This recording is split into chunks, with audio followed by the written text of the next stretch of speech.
Guys, maniod na ta. Lagot kay ko guys na kuhaan akong Gcash ug 50 hindi automatic apply man sa Foodpanda ang akong ano. Foodpanda na automatic kung 50 wa may panangid laguta oy. Ngaon sa ta guys. Pagkaon lami ag pagkaon red rice bay. Tapos manok adobo. Pinobre daw. Iba nga pagka pinobre ning kay Mamelda da. Guys, so kanon tapos ampalaya. Ampalaya lang sa ta guys kay wala pa ta nagsweldo. Pag magsweldo ta, pansit na. Tawo. No, yawon. Miya na yung sudan mamilsoy. Asa naman to si Kabagtik? Init ikot bro. Ginit niya yung kanon? Kaman na init daw. Ba't yun sa niya? Wala niya na init. Asa ito? Basta na mali niya patuyok ang initanan. Imbis na pawala, patuon niya na patuyok.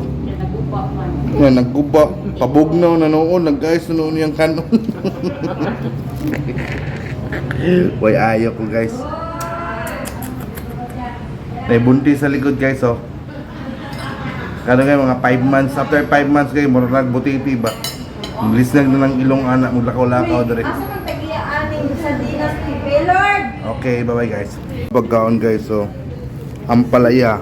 Okay, butangi og gasukal para dili pait imong ampalaya ha. Okay guys, yun na ta. Mao to yung pag-init ba? Ha? Dili mo ang Nainit, pag-init. nainit?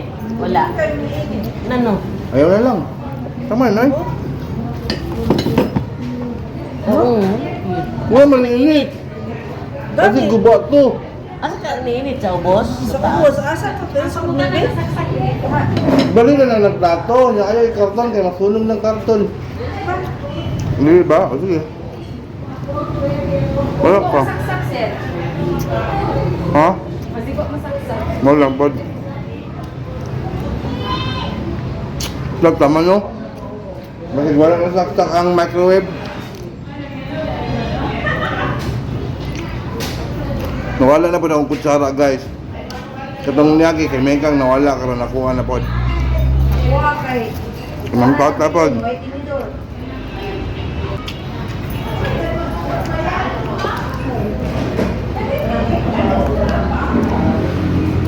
Dinadala siguro ang kutsara tinidor niya.